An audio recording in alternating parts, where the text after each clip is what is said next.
você acha que a gente pode falar de que hoje, por exemplo, essa materialização da fé, isso é uma involução?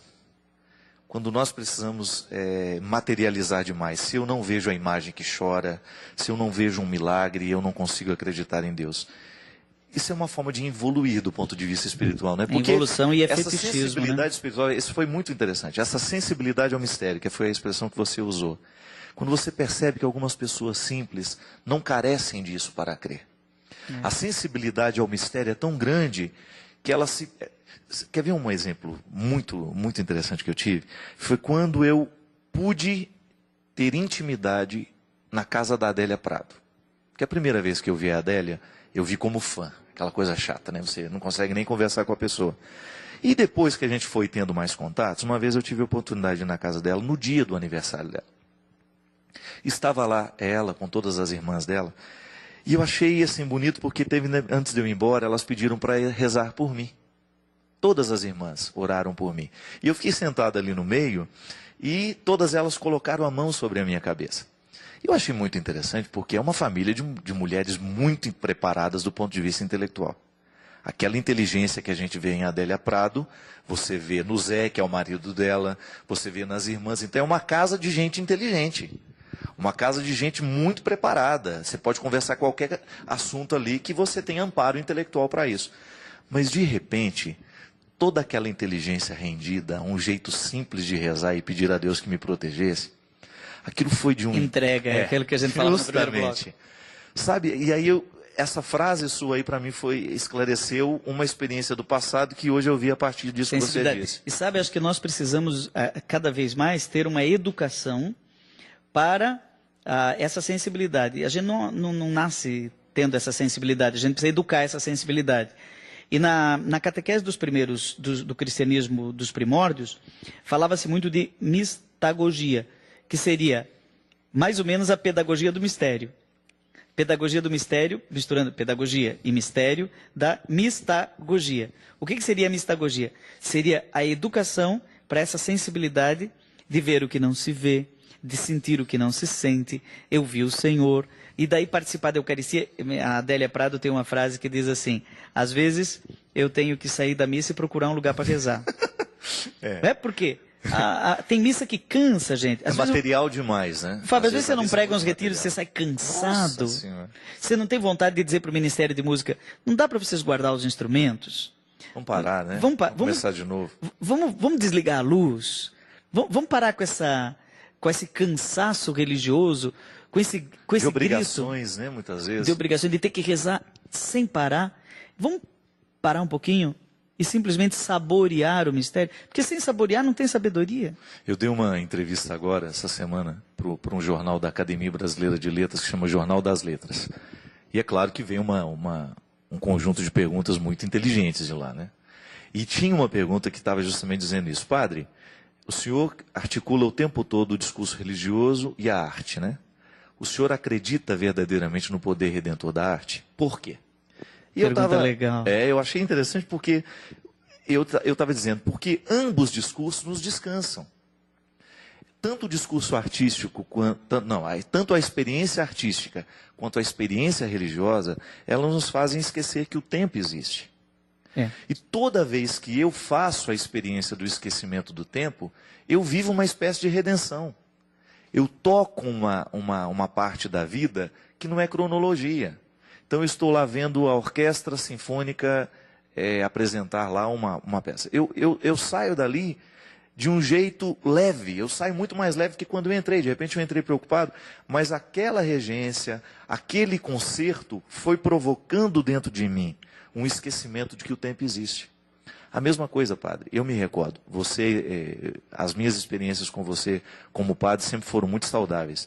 Para quem não sabe, o padre Joãozinho acompanhou a minha turma durante 4 anos, né? Nós tivemos 4 anos de acompanhamento dele. E nós rezávamos juntos todos os... Saudade daquelas missas de série. Que nós tínhamos. Que não eram em série, não, porque nenhuma era parecida com a outra. Justamente. A gente tinha duas vezes na semana a oportunidade de celebrar em pequenos grupos, porque as outras missas eram sempre na grande comunidade, aqui no convento onde nós estamos gravando. Mas o padre Joãozinho sempre fez uma missa diferenciada para nós. a gente não prestava muita atenção no tempo, apesar da gente ter um tempo para celebrar. Todo mundo era músico ali naquela turma, mas não precisava cantar, não precisava nem violão. Era uma missa que nos descansava. Então, quando nós, e esse é um desafio nosso, de nós padres, né? Não tornar a missa muito material.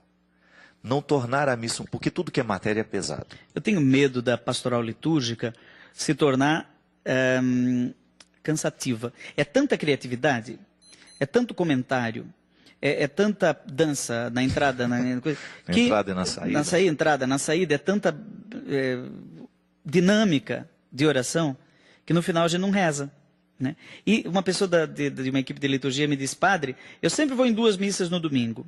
Uma, eu vou para ser comentarista, leitor e tal. A outra, eu vou para rezar. Falei, mas quando você está na equipe de liturgia, você não consegue rezar? E ela disse: não consigo rezar. Não consigo. Ué, mas como é que pode isso? Padre, tem uma frase aqui, muito bonita, que completa bem isso que você está dizendo. Que é do livro A Cabana, que inclusive nós vamos comentar. Vou gravar um outro programa com o Padre Joãozinho. Nós vamos discutir amplamente as questões da Trindade nesse livro. Então não vai na próxima semana, mas vai na outra semana o programa que nós vamos gravar aqui com o Padre Joãozinho. Aguarde. Então, são muitos os e-mails que pediram uma reflexão sobre esse livro. Mas olha que interessante essa frase. A terra repleta de céu e cada arbusto comum incendiado com Deus. Mas só aquele que vê tira os sapatos. Os outros se sentam ao redor e colhem amoras. É teologia. Teologia pura. Justamente porque, às vezes, nós estamos dentro da igreja, mas estamos comendo as amoras. Só alguns perceberam que ali Deus está incendiado. Né? Você já viu como Deus é que está presente na realidade. O pessoal leu o texto, está inspirado em Maomé, né? Moisés, na sarça ardente. Dentro da sarça ardente, Moisés olha e ouve aquela frase: tira as sandálias dos seus pés. Aí o pessoal lê assim: Moisés, Moisés, tira as sandálias. Como se fosse um Deus moralista. Tira essa sandália, você não vê que aqui tem que andar descalço? Mas, na verdade, eu estou imaginando aquele pai que chega no final do dia em casa, do trabalho, assim, com gravata. Cansado. Aí ele tira o sapato na sala mesmo, senta no sofá. Aí o filho já vem, fica do lado dele, liga a televisão ou não liga a televisão, não dá nem para ligar a televisão, não quer sossego, desamarra o nó da gravata, né? Gilberto Gil fez até isso em música. Se eu quiser falar com Deus, tenho que ficar a sós. Tenho que apagar a luz, tenho que desatar os nós dos sapatos, da gravata, dos desejos. Eu só acho que não precisa tudo aquilo que o Gilberto Gil disse na música, e no final ele diz que vai chegar no nada, nada, nada. Nós acreditamos que depois de fazer tudo isso e estar no colo de Deus, mas ele fala que não vai chegar a nada, nada do que ele pensava encontrar. Quer dizer, surpresa do mistério. Surpresa do mistério.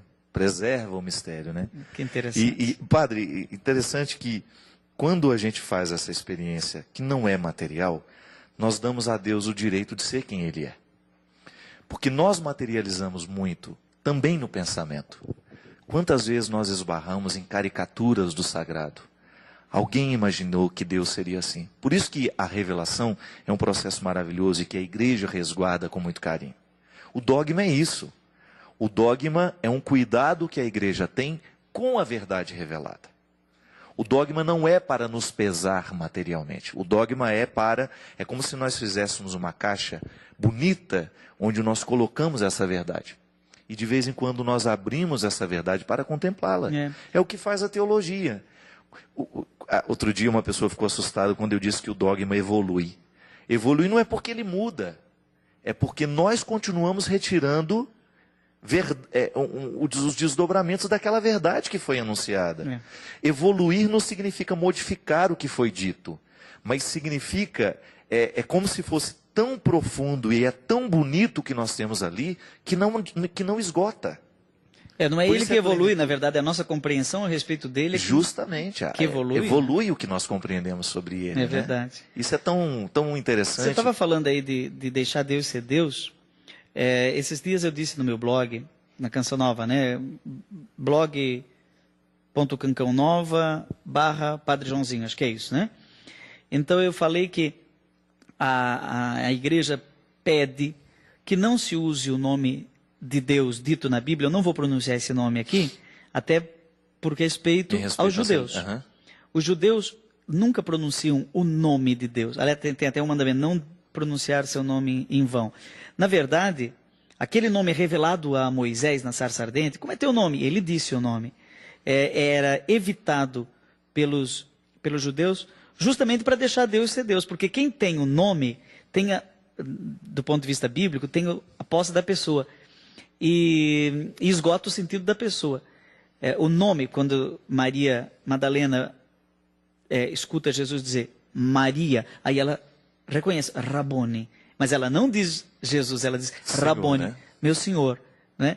Então a Bíblia usa Elohim, a liturgia nossa usa Senhor, né? Mas nunca diz o nome próprio de Deus, justamente para deixar Deus ser Deus. Muita gente diz assim, não se deve tirar uma palavra que está na Bíblia. Não, está certo, mas eu evito dizer o nome de Deus por respeito à identidade dele. Eu não tenho o direito de dominar Deus. Deixa Deus ser Deus. Não é? Porque é o melhor jeito de viver a salvação, né? Porque se eu faço um Deus à minha imagem e semelhança, é bem provável que eu viva na condenação. Que eu acabe caindo em muitas condenações, porque Deus perde a oportunidade de agir em mim. A partir do momento que eu materializo uma ideia e eu não saio daquilo, eu não permito que Deus me surpreenda, a vida vai ficando enfadonha, a religião vai virando um peso. Exatamente. Por isso também que não se faz imagem.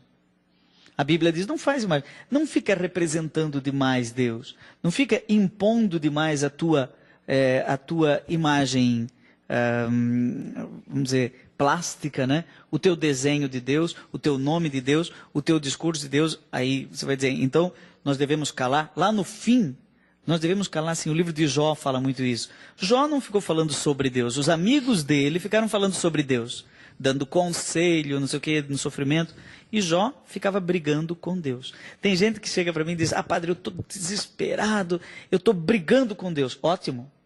Brigar com Deus é uma forma muito saudável de rezar. Você não viu isso? Com certeza.